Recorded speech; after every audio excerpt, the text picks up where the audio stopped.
చూసుకున్నట్లయితే మనము ఫస్ట్ మొట్టమొదటి పత్తి విత్తనం ఇవ్వడానికి మనకి 15 సంవత్సరాల వరకు పట్టింది. 15 సంవత్సరాలు ఎందుకంటే మనం కంపెనీ స్థాపించిన వెంబటే మనం ఏదో ఒకటి పత్తి విత్తనాలు మనం తయారు చేసాము.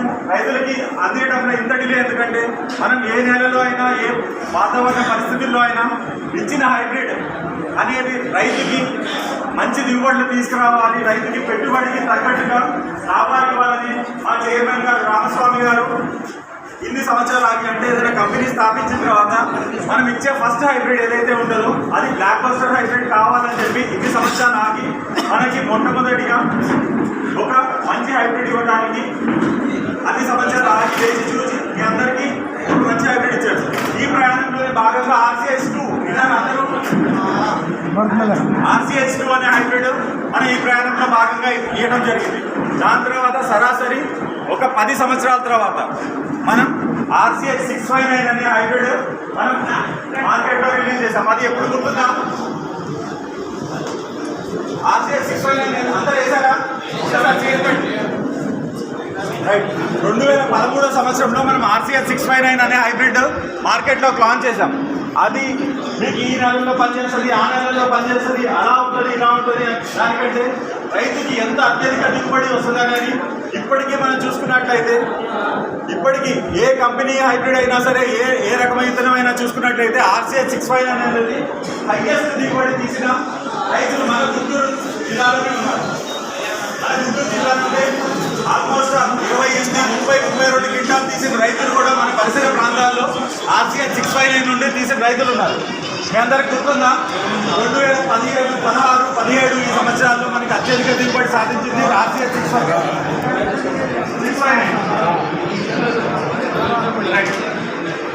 RCH659.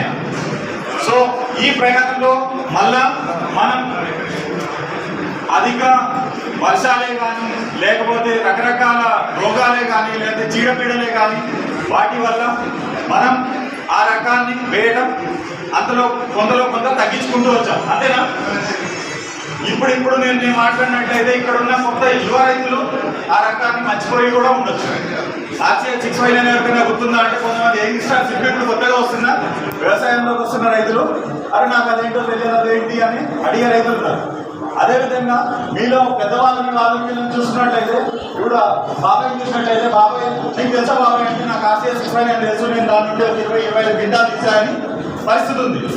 బట్ ఇప్పుడున్న వాతావరణ పరిస్థితులకే కానీ ఇప్పుడున్న చీడపీడలు ఉధృతిని తట్టుకుని హైబ్రిడ్స్ మనం చూసినట్లయితే 25-30 క్వింటాలు తీయడం సాధ్యమేనా? వెనకాల వీడియో రైట్. 25-30 క్వింటాలు మనం దిగుబడి తీయడం సాధ్యమేనా? ఎందుకు? మనం గత 5-6 సంవత్సరాల క్రితం చూసినట్లయితే గులాబీ రంగు పురుగు అనేది బాగా మనకి ఇబ్బంది పెట్టింది. అంతేనా? మనం మొదటి 2 తీతలు తప్ప 3వ తీతలో చెయ్యి పెట్టాలంటే ఆల్మోస్ట్ 70-80% వరకు పుచ్చుకులనే ఉంటున్నాయా? పుచ్చుకులనే ఉంటుంది. ఈ సమస్య నుండి మనం గత 2-3 సంవత్సరాల నుండి పుచ్చు అంటే దాన్ని ఎట్లా అరికట్టాలి, దాని నుండి మనం ఎట్లా బయటపడాలి అని తెలుసుకునే టైంకి మళ్ళీ అధిక వర్షాలు దాని నుండి కింద వచ్చే కాత మొత్తం కూలిపోతుంది. అంతేనా? మనకు మొదటి 1-2 కాతం మొత్తం కింద కాయ మొత్తం కుళ్ళిపోతుంది. ఎందుకు? భూమిలో తేమ శాతం కానీ లేకపోతే పైరు చిక్కగా ఉండటం వల్ల కానీ మన ఈ గుంటూరు జిల్లాలో ఉన్న వాతావరణ పరిస్థితుల వల్ల కానీ మనకి వచ్చే నవంబర్ వర్షాల వల్ల కానీ ఏదైతే ఉందో దానివల్ల మనకి కింద కాత అనేది కుళ్ళిపోతుంది. సో ఈ రకంగా మనం చూసినట్లయితే గత 2-3 సంవత్సరాల నుండి అంటే కోవిడ్ తర్వాత 2019, 20, 21 మనం చూసినట్లయితే అదే ఈ పత్తి వ్యవసాయం ఎందుకురా దండగా అని చాలా మంది అనుకుంటున్నామా? సో ఈ ప్రయాణంలో భాగంగా మా సంస్థ అంటే రాశి సీడ్స్ దాని యొక్క R&D టీం కానీ దాని యొక్క శాస్త్ర పరిజ్ఞానంతో జోడించి ఒక కొత్త హైబ్రిడ్ అనేది తీసుకురావడం జరిగింది అనమాట. ఇది ఈ హైబ్రిడ్ అని కొత్త హైబ్రిడ్ అనుకోవడం కంటే కొత్త టెక్నాలజీ కానీ కొత్త సైన్స్ కానీ మీ అందరికీ పరిచయం చేయడంలో మనం ఎప్పుడూ ముందుంటాం. అదే ప్రయాణంలో భాగంగా రాశి స్విఫ్ట్ అనే హైబ్రిడ్ని కొత్త టెక్నాలజీ మనం రైతు సోదరులకు పరిచయం చేయడానికి గత సంవత్సరం కమర్షియల్ గా దీన్ని లాంచ్ చేశాం. ఈ హైబ్రిడ్ పేరేంటన్నా? గట్టిగా రైట్. స్విఫ్ట్ అని ఎందుకు పేరు పెట్టుకున్నాం దీనికి? స్విఫ్ట్ గుర్తుంటుంది అందరికి. స్విఫ్ట్ కాదు తెలుసా అందరికి? దానిలోని ప్రత్యేకత కానీ దానిలోని ప్రాముఖ్యత కానీ ఏముంది? స్విఫ్ట్ అంటే ఏంటి? ఎవరికైనా ఐడియా ఉందన్న స్విఫ్ట్ అంటే ఏంటి? స్పీడ్. మీ పేరన్నా? నరేంద్ర గారు స్పీడ్ అని చెప్పారు. ఇంకేమన్నా స్విఫ్ట్ లోని క్వాలిటీస్ లక్షణాలు ఏంటన్నా? రైట్. వేగంతో కూడిన ఖచ్చితత్వం. అంటే అది అంతే స్పీడ్గా వస్తుంది, అంతే ఖచ్చితంగా మనకి కావాల్సిన దిగుబడి ఇస్తుంది. దానికోసమే మనం ఈ హైబ్రిడ్కి రాసి స్విఫ్ట్ అని పేరు పెట్టుకున్నాం అనమాట. నేను మళ్ళా చెప్తున్నాను, వేగంతో ఖచ్చితత్వంతో కూడిన వేగం. అంటే మనకి చిరుత వేగం ఎట్లా అయితే ఉంటుందో మా పోస్టర్లు బ్యానర్లు అన్ని చూస్తుండొచ్చు. మనం చిరుతలు ఎందుకు పెట్టుకున్నామంటే దానికి మించిన వేగాన్ని మనకి కనిపించే జంతువులు ఏది ఇవ్వలేదు. అంతే నా ప్రాణుల్లో ఏమైనా చిరుత వేగంతో ముందుకెళ్తున్నాడు, చిరుత వేగంతో దూసుకుపోతున్నాడు అంటారు. సో మనం ఇప్పుడున్న హైబ్రిడ్స్ లో ఇప్పుడున్న కాలాన్ని బట్టి లేదా వాతావరణ పరిస్థితుల్ని బట్టి మనకి చిరుత వేగంతో మనకి దిగుబడి అంటే మనకి 3-4 కాలంతో మనం చేయి పెట్టలేకపోతున్నాం. కాబట్టి మనం విత్తనం అనేది వేసుకున్నట్లయితే మనకి ఖచ్చితంగా మినిమం గ్యారంటీ అంటే మనకి పెట్టుబడికి కొంచెం మనకి అడిషనల్ గా ఈల్డ్స్ వచ్చినట్లయితే రైతుకి అంతో కొంత మనం పెట్టుబడికి రెట్టింపు ఈల్డ్స్ అట్లా ఇట్లా ఏం చెప్పట్లేదు. మనం 100 రూపాయలు పెట్టుబడి పెట్టినట్లయితే కనీసం 120-130 రూపాయలు మనకి వస్తే లాభదాయకంగానే ఉంటుంది కదా. రైట్. దానికోసం ఏంటంటే మనం ఈ స్విఫ్ట్ అనే హైబ్రిడ్ ని పోయిన సంవత్సరం గత సంవత్సరం ఇంట్రడ్యూస్ చేసామన్నమాట. సో ఈ హైబ్రిడ్ ముఖ్య లక్షణాలు ఇవన్నీ సాగా చెప్తాడు. దీంట్లో ఏంటంటే మనం గత సంవత్సరం దాదాపు మన గుంటూరు జిల్లాలో చూసినట్లయితే ఒక 10 నుండి 15 వేల ప్యాకెట్ల వరకు చూసాయిగా అన్ని మార్కెట్స్ కవర్ అయ్యేలాగా అన్ని ఊర్లు కవర్ అయ్యేలాగా మనం పోయిన సంవత్సరం చేసినాం అనమాట.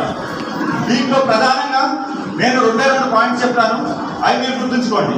మొట్టమొదటిది ఏంటంటే దీంట్లోని దిగుబడి మనకి ఖాతా పూత అనేది మిగతా రకాలతో కంపేర్ చేసుకున్నట్లయితే త్వరగా వస్తుంది. త్వరగా రావడం వల్ల మనకి ఏంటి లాభం? ఏదైతే పుచ్చు నుండి మనకి నష్టం చేకూరుతుందో ఆ పుచ్చు నుండి మనం బయటపడిపోవచ్చు అనమాట. ఫస్ట్ లక్షణం.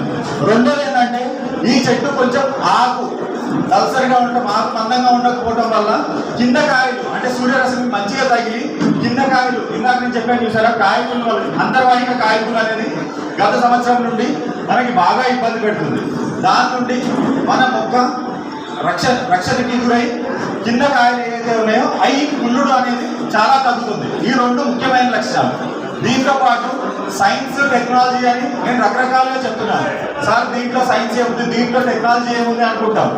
మనం గత 2-3 సంవత్సరాల నుంచి చూసినట్టయితే మన రాయలసీమ లేదా గుంటూరు పల్నాడు ఈ ప్రాంతాల్లో టీఎస్వి అంటే తలమారి తెగులు ఎక్కువగా వ్యాపిస్తుంది. చూసారన్న మీ పొలాల్లో కాత అనేది మాడిపోతూ ఉంటుంది, పూత మాడిపోతూ ఉంటుంది, వైరస్ అనేది బాగా వచ్చి మనం ఇప్పటి వరకు మిర్చిలోనే చూసారు. అదేవిధంగా ఇలాంటి వైరస్ అనేది టీఎస్వి వైరస్ అనేది పత్తి పంటలో కూడా వచ్చి మనం 2021-22లో చూసినట్లయితే రాయలసీమ ప్రాంతంలో రైతులు పత్తి చేలో చేయబెట్టి 1-2 క్వింటాలు కూడా తీసుకోలేని పరిస్థితి ఉంది. దాన్ని మనం ముందుగానే అంటే మనం ఇంత హైబ్రిడ్ మార్కెట్లోకి తీసుకురావాలంటే సరాసరి మనకి 7-8 సంవత్సరాలు టైం పడుతుంది. సో మనం 6-7 సంవత్సరాలు ముందుగానే ఇలాంటి వైరస్లను ఊహించి ఈ స్విఫ్ట్ అనే హైబ్రిడ్ని తీసుకురావడం జరిగింది. దీంట్లో ఇంకోటి ప్రధాన లక్షణం కానీ ప్రధాన గుణం ఏంటంటే తామర పురుగుల ఉధృతిని బాగా తట్టుకుంటుంది. తామర పురుగుల ఉధృతిని తట్టుకోవడం వల్ల ఏంటంటే మనకి టీఎస్వి వైరస్ అనేది మనకి రాకుండా మన పంటని కాపాడుకోవచ్చు. ఎందుకంటే ఆ వైరస్ అనేది తామర పురుగుల దాని సంతతి వల్ల వ్యాప్తి చెందుతూ ఉంటుంది అనమాట. సో మనం ఈ యొక్క హైబ్రిడ్ని వాడటం వల్ల ఏంటంటే దాన్ని మనం టీఎస్వి వైరస్ని కాపాడుకోవచ్చు. సరేనా? అండ్ ఈ హైబ్రిడ్ గురించి ఇంకా క్లియర్గా డీటెయిల్గా మనకి ప్రెజెంటేషన్లో సాగర్ ఒకసారి చూపిస్తాడు, చూద్దాం. అండ్ దాని తర్వాత మీకు ఏమైనా డౌట్స్ ఉంటే నేను ఇక్కడే ఉంటాను. మమ్మల్ని కాబట్టి మీ డౌట్స్ ఏమైనా ఉంటే క్లారిఫై చేస్తాం. సరేనా అన్న? ఒక్క నిమిషము అందరూ కూడా, ఎందుకంటే ఎంత చెప్పినా కొంచెం డిస్కషన్ జరుగుతుంది అక్కడక్కడ, సైలెంట్గా ప్లీజ్.